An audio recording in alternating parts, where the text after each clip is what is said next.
오늘 믿음으로 새벽을 깨우고 교회로 향하여 은혜의 보좌 앞으로 나오신 귀한 성도님들, 또한 가정에서 새벽 예배를 드리기 위하여 믿음으로 일어나 특별한 장소에서 함께 이 시간 예배하며 기도하시고자 하시는 모든 분들에게 하나님이 예비하신 신령한 은혜가 오늘도 우리를 강건케 하고 오늘도 풍성한 삶, 믿음의 삶을 살아가며 하나님의 선한 뜻을 이루어가는 귀한 분들 되시기를 간절히 예수 이름으로 축복합니다.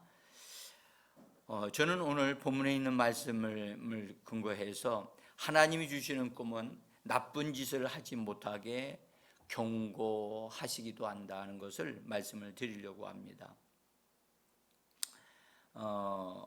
오늘 말씀에서 24절에 있는 말씀에 보면은 밤에 하나님이 아람 사람 라반에게 현몽하여 이르시되 너는 삼가 야곱에게 선악간에 말하지 말라 하였더라고 그렇게 기록합니다. 라반이라고 하는 그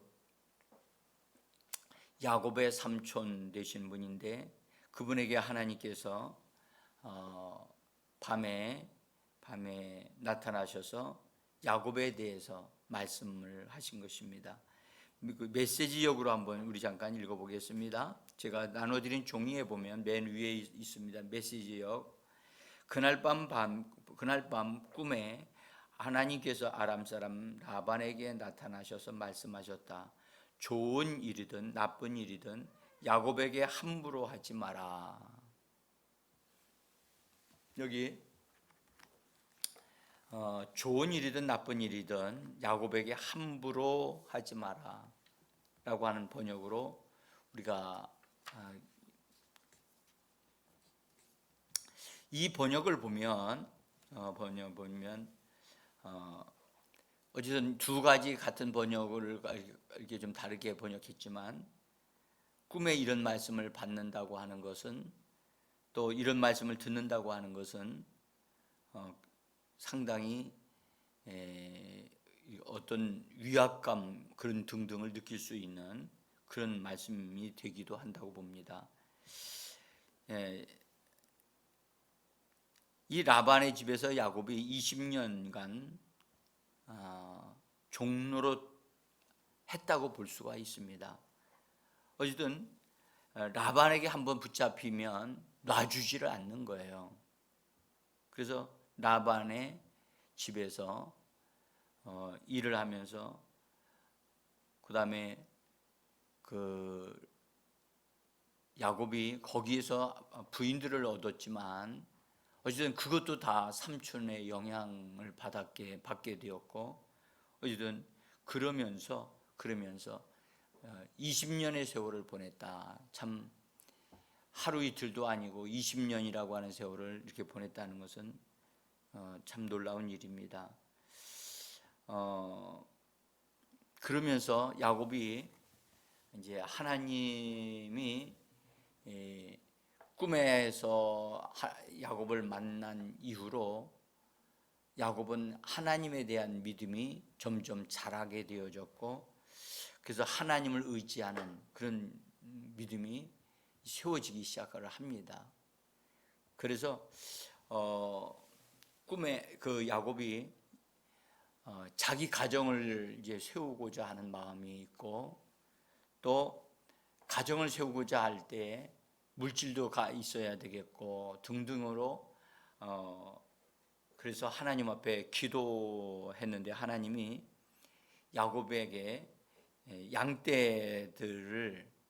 양떼들에 대한 것을 보여주시면서 거기 얼룩무늬 있는 것들 점박이들이 너의 것이 될 것이다 하는 것을 꿈을 통해서 계시를 받습니다. 야곱은 그 꿈을 믿었어요. 실제로 야곱이 하나님을 경험한 것이 꿈을 통해서 경험을 했기 때문에 꿈으로 주어지는 것들에 대해서 야곱은 신뢰를 할 수 있었고 믿음을 가질 수 있었어요. 그래서 또 그 하나님이 보여주신 꿈을 따라서 그런 양들이 태어나게 하기 위해서 어떤 행동을 믿음의 행동을 하면서 양들을 실제로 점박이들이 태어나도록 하는 일을 시도를 했습니다. 시도를 해서 진짜 그런 양들이 태어나고 그래서 야곱의 그 짐승들은 아주 건강하고 튼튼한 것들이 태어났고, 또 흰둥이나 완전히 검둥이들은 그것들은 완전히 좀 그 야위게 되어졌다는 것을 성경은 또 말씀하죠. 참 그런 부분까지 하나님이 개입을 하셨다고 하는 것이 참 놀랍다고 생각합니다. 야곱의 짐승들이 점점 많아지면서 라반과 그의 아들들이 야곱에 대해서 편치 않게 생각을 하고 서로 대하는 것이 달라지게 되어집니다. 그러면서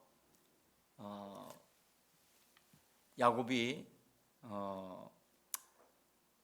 더 이상 내가 이렇게 살 수는 없다라고 생각을 하고 하나님 앞에 가서, 하나님, 나도 좀 하나님 고향으로 좀 돌아가고 싶습니다 하는 기도를 합니다.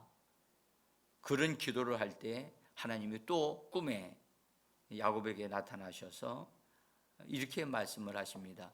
오늘 읽었던 창세기 31장 13절에 보면 이렇게 말씀합니다. 나는 베델의 하나님이라 네가 거기서 기둥에 기름을 붓고 거기서 내게 서원하였으니 지금 일어나 이곳을 떠나서 네 출생지로 돌아가라. 야곱에게 가장 영향력이 컸던 분이 하나님이셨습니다.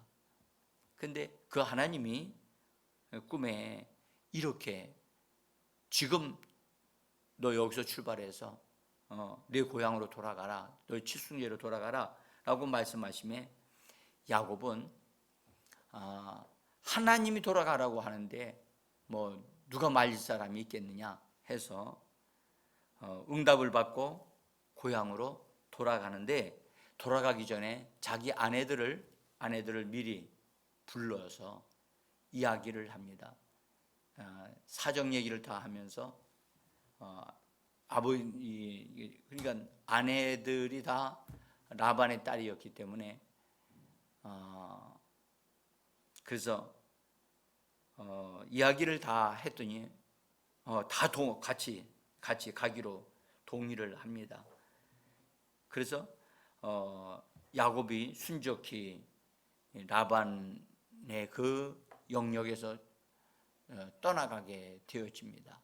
근데 떠나갈 때 야곱은 삼촌한테 연락을 할 수가 없었어요.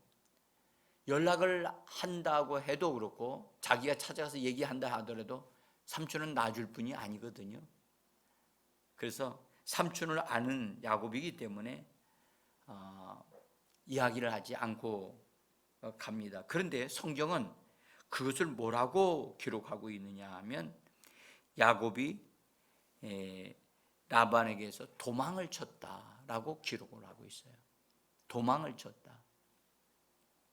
실제로 알리지 않고 그냥 나간 것은, 그리고 야곱의 양들만, 야곱에게 있는 주어진 짐승들만 싹 데리고 나간 거기 때문에 실제로 보면은 도망친 것이라고 볼 수가 있습니다. 그래서 성경은 도망쳤다.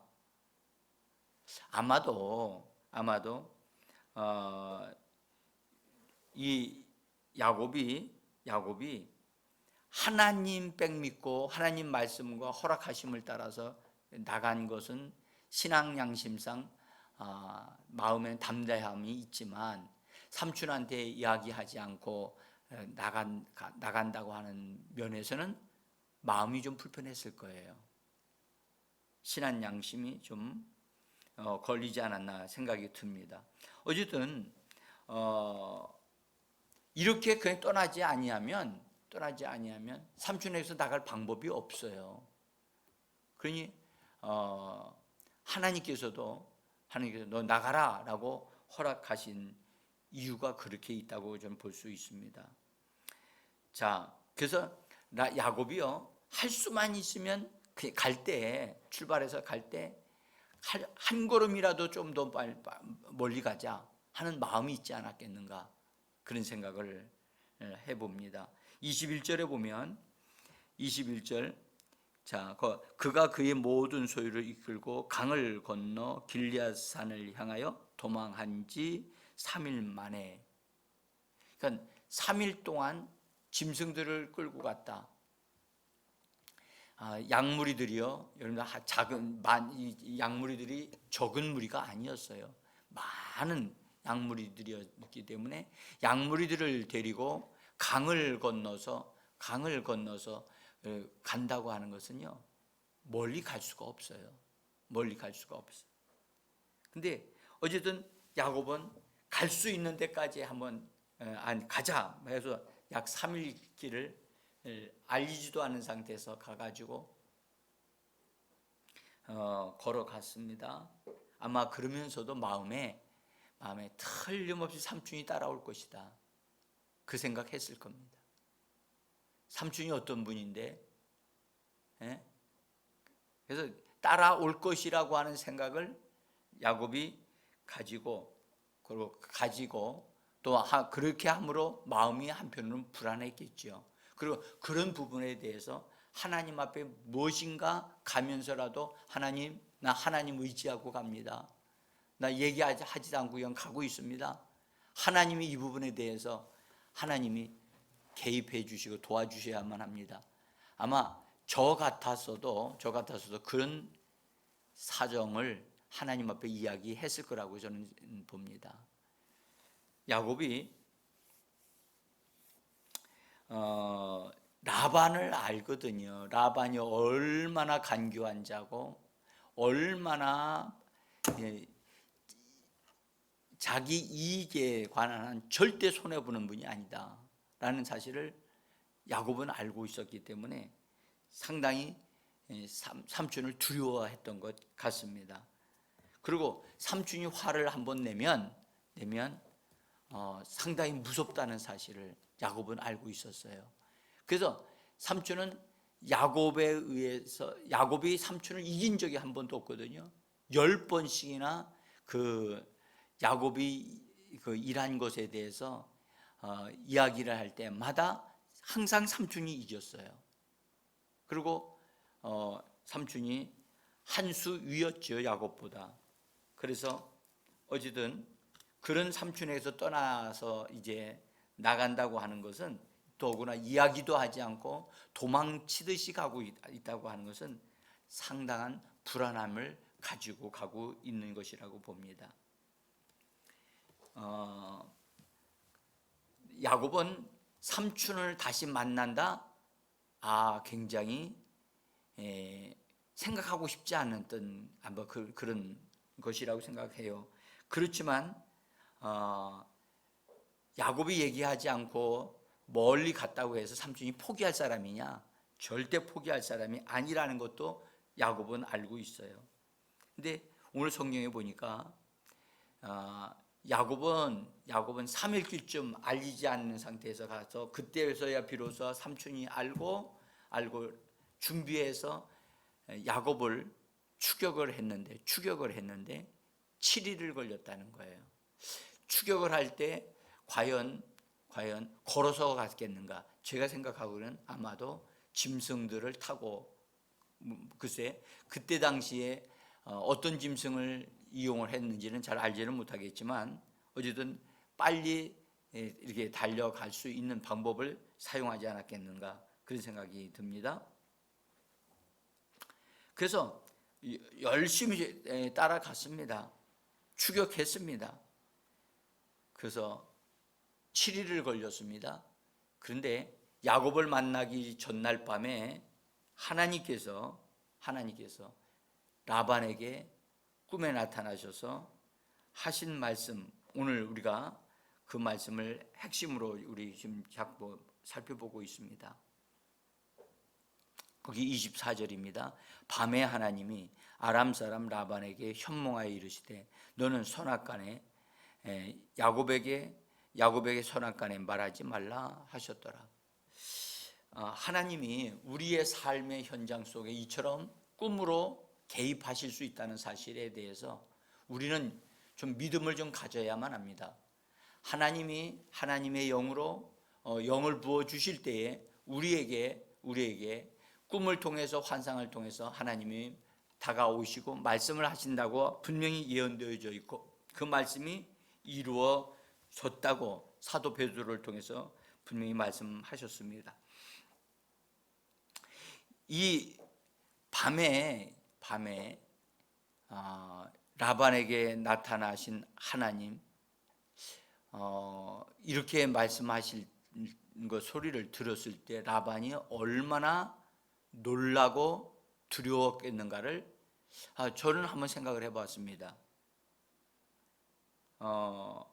이 사건은 라반에게 있어서 굉장히 큰 충격이었다고 저는 봅니다. 제가 이 부분을 보면서 라반이 굉장히 이 조급한 어떤 성품임을 가지고 있는 사람인 것 같기도 하고요. 그래서 라반이 야곱이 도망쳤다라는 사실을 알고 얼마나 격분했을까, 화가 났을까. 그래서 어떤 생각을 했어요? 너 잡히기만 하면 내가 너를 죽인다라는 생각을 가지지 않았을까? 그런 생각도 해봅니다. 그래서 하나님께서 그에게 개입하셔서 이 말씀을 주실 때 선악간에 좋은 일이든 나쁜 일이든 너 말하지 마라. 그거 가지고 따지지 마라. 네가 함부로 대하면 너 어려움 당한다. 그런 경고하는 하나님의 메시지라고 저는 믿어요. 저는 이 말씀 속에서 하나님과 언약을 맺은 야곱, 하나님이 꿈속에서 네가 어디로 가든지 내가 너와 함께 할 것이며 너를 지킬 것이다 라고 하는 하나님의 약속의 말씀, 언약이 있었죠. 이 언약의 말씀을 받은 자가 얼마나 하나님이 그를 돌보시고 지켜주시고 인도하시는 분인가를 오늘 우리에게 분명히 말씀하고 계신다고 봅니다. 여러분, 하나님은 언약의 하나님이십니다. 언약을 맺게 되어지면 하나님과 언약의 관계에 있는 사람은 하나님이 끝까지 돌보시고 지켜주시는 분이십니다. 그래서 오늘 본문에서 라반이 좀 간교하기도 하기 때문에 하나님이 이렇게 나타나기도 하겠지만 야곱을 위해서 하나님이 개입하신 거라고 봅니다. 야곱은 하나님과 언약을 맺었고 언약의 관계에 있는 사람이라 하나님 그 언약을 따라서 반드시 야곱을 지켜주셔야만 했습니다. 그래서 꿈에 나타나셔서 라반에게 그가 나쁜 짓을 하지 못하도록 함부로 대하지 못하도록 또 어려움을 주는 것을 막도록 하나님이 개입을 하신 것입니다. 우리가 이 내용에 그 다음에 야곱이 라반을 만나고 라반이 야곱을 만났을 때에 그냥 이런 꿈을 통하지 아니하고 하나님의 간섭이 없는 상태에서 만났다고 한다면 분명한 충돌이 있었을 거라고 생각해요. 라반이 야곱을 만나면서 그 심한 말을 하거나 심한 행동을 할 수도 있었는데 꿈을 통해서 하나님이 라반을 충격을 주면서 라반에 가지고 있었던 그런 마음의 그런 분노라든지 어떤 것들 그의 마음의 상태를 누그러뜨려 놓으셔가지고 라반이 야곱을 만나면서 하는 말이 상당히 완화된 말을 하고 있다고 우리는 볼 수가 있습니다. 우리 라반이 하는 말을 한번 여기서 잠깐 여러분들 한번 좀 보시기를 바랍니다. 26절에 있는 말씀을 한번 읽겠습니다. 라반이 야곱에게 이르되 네가 나를 속이고 내 딸들을 칼에 사로잡힌 자 같이 끌고 갔으니 어찌 이같이 하였느냐. 내가 즐거움과 노래와 북과 수금으로 너를 보내겠거늘 어찌하여 네가 나를 속이고 가만히 도망하고 내게 알리지 아니하였으며 내가 내 손자들과 딸들에게 입 맞추지 못하게 하였으니 네 행위가 참으로 어리석도다. 너를 해할 만한 능력이 내 손에 있으나 너희 아버지의 하나님이 어젯밤에 내게 말씀하시기를 너는 삼가 야곱에게 선악간에 말하지 말라 하셨느니라. 여러분들 요 흐름을 요 문맥을 살피면서 이 말씀 한번 다시 한번 여러분들 읽으시면서 한번 묵상해 보시길 바랍니다. 틀림없이 라반이 충격을 받았고 함부로 야곱에게 험한 말을 하지 아니하고 있다는 사실을 느낄 수가 있을 겁니다. 저는 이 말에서 내 행위가 참으로 어리석도다, 막 이 정도의 말은 라반에게서는 아주 점잖하게 말한 것이라고 생각 들어요. 그리고 말하기를 너를 해할 만한 능력이 내 손에 있다라고 하는 이런 말을 할 때 그가 얼마나 과격한 행동을 할 수 있었는가를 우리로 하여금 짐작하게 합니다. 여러분, 이번 명절에 우리 형제들 가운데 어떤 사람들을 만나게 되시지 않겠습니까? 부모님을 만나든 누구를 만나든 만나실 겁니다. 그런데 내가 준비되지 않는 상태에서 또 만나고 싶지 않은 사람들이 있을 수 있어요. 그러나 만나야만 된다면 여러분들 그걸 놓고 기도하시기를 바랍니다. 기도해야 하나님이 그 가운데서 뭔가를 완충 역할을 하시면서 하나님이 마음을 만지시고 그 다음에 새롭게 하시는 역사가 있게 되어질 것이라고 저는 믿습니다. 만나서 충돌을 할 수 있는 관계라면 하나님이 거기에 개입하시게 되면 그것이 부드러워질 수 있거든요. 그래서 기도해야만 합니다. 기도해야만 합니다. 이 말씀을 읽으면서 라반이 여러분들 야곱에게 마음에 없는 얘기 한다는 걸 여러분 느꼈습니까?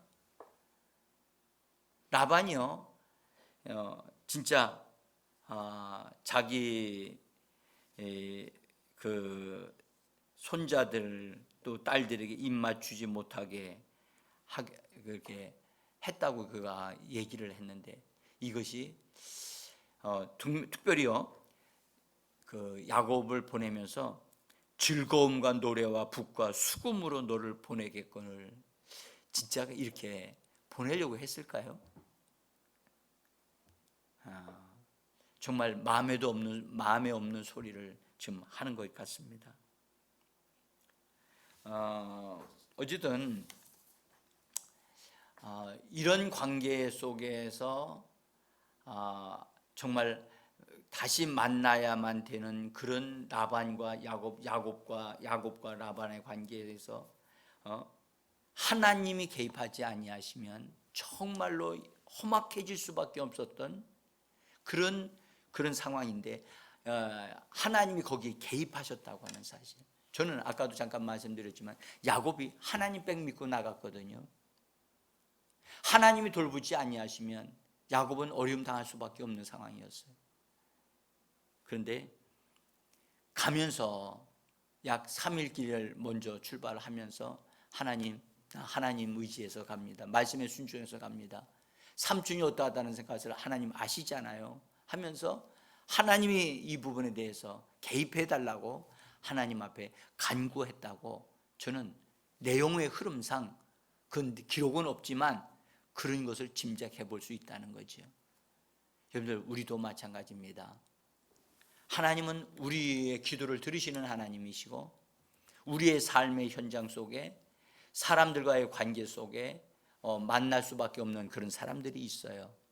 그런 사람들에게 우리가 하나님이 임하셔서 하나님이 그들에게 역사하셔서 꿈으로 통해서 말씀하시고 해서 그들이 예수 믿는 사람이 되어질 수 있도록, 그 다음에 마음이 누그러지도록 하나님이 개입해 주시도록 기도하는 은혜의 역사가 있기를 간절히 원합니다. 제가 어제 한 통의 전화를 받았습니다. 전화를 받으면서 지금 명절이 되어졌는데 목사님, 제가 어떤 분들을 만나러 갑니다. 제가 어떤 말을 해야 될지도 모르겠고 목사님 위해서 좀 기도 좀 해 주십시오. 그런 부탁을 받았습니다. 예, 어쨌든 중보 기도하겠습니다. 여러분들 코로나 상황이지만요, 아무데도 안 가고 집에 혼자 있을 수 있어요? 그럴 수 없어요. 어디든지 뭐 식사하러 나가거나 어디든지 잠깐 갔다 오시지 않겠습니까? 여러분들 지금 놀라운 일은요, 그럼에도 불구하고 이 코로나 상황이 안 좋다는 사실입니다. 그래서 주의하면서 우리가 하나님이 개입하시고 역사하실 것을 믿고 우리가 함께 기도하면서 하나님의 역사가, 하나님의 개입하심이 함께하기를 간절히 원합니다. 하나님은 어떤 사람들이 우리를 해코지하거나 또는 나쁜 짓을 하려고 하는 것을 하나님이 막으시기 위하여 하나님이 개입하실 수 있다는 사실에 대해서 믿음을 좀 가지시기를 원합니다. 제가 이미 말씀드렸습니다마는 아브라함과 사라를 아내를 지킬 수 없었던 아브라함, 자기 아내를 아비멜렉 왕에게 빼앗겼어요. 그때도 역시 하나님이 개입하셔서 하나님이 사라를 지켜주셨고, 또 아비멜렉을 꿈에 역사하셔서 여인을 취하지 못하고 다시 돌려보내도록 하나님이 개입하셨다는 사실을 우리가 성경을 통해서 보았습니다. 여러분들, 하나님은 죄를 범치 못하도록 막아주시기도 하실 수 있다는 사실을 아시고, 또 하나님에게 속한 사람을 하나님이 지켜주시는데 하나님이 그런 특별한 어떤 방법으로도 역사하실 수 있다는 사실을 우리는 믿으셔야만 합니다. 그래서 여러분, 꿈을 꾸셨다면 어떤 꿈을 꾸셨는가를 잘 살피셔야만 합니다. 우리에게 꿈을 주실 수도 있거든요. 그러니까 하나님 앞에서 꿈을 꾸셨다면 이것이 무슨 뜻인가를 하나님 앞에 묻고 하나님의 그것을 깨닫게 하심을 따라서 주의하여 잘 살펴서 바르게 행동함으로 하나님의 축복의 역사를 얻어 누리는 저와 여러분들이 되시기를 간절히 원합니다. 제가 그 맨 뒷부분에 로마 제국의 권력을 강력하게 휘둘렀던 시저 가이사르에 대한 얘기를 합니다. 그분이 죽음을 당하기 전에 그의 아내가 꿈을 꿉니다. 자기 남편이 칼에 맞아서 죽게 되는 것, 그리고 자기가 자기 남편을 두 팔에 안고 자기가 통곡하면서 그 다음에 자기 남편이 죽어가는 모습을 보는 꿈을 꿨다는 거지요. 그 사건이 일어나기 전날입니다. 그러니까 하나님이 그런 꿈을 주실 수 있어요. 죽음을 막기 위해서 하나님이, 그 다음에 나쁜 자들의 계획을 무너뜨리기 위해서 하나님이 그렇게 꿈을 주셨는데, 놀라운 사실은 아내의 말을 듣고 그날 어떤 모임을 가려고 했던 것을 다 취소시켰는데 그 사람들이 와서 설득을 시키는 바람에 여자의 꿈을 따른다는 것이 참 남자 대장부로서 합당한 일이냐, 자기들이 그 모임에 오도록, 그래서 설득을 당해가지고 아내의 그 아내의 말을 듣지 아니하고 거기로 갔다가 칼에 맞아 죽습니다. 여러분, 하나님은 우리들에게 꿈을 주시기도 하고 상대방에게 꿈을 주시기도 하십니다. 하나님이 우리를 보호하시고 지켜주시고 개입하신다는 사실을 믿는 믿음을 정말 이번 이런 계기를 통해서 믿음을 좀 가지시기를 축복합니다. 그래서 우리의 삶의 현장 속에 매일매일의 삶 속에 하나님을 느끼고 하나님을 체험하면서 하나님이 나와 함께 계시는구나, 그것을 느끼면서 살고 그 다음에 믿음의 담력을 갖고 살아가는 저와 여러분들이 되어지기를 예수 이름으로 축복합니다. 기도하겠습니다.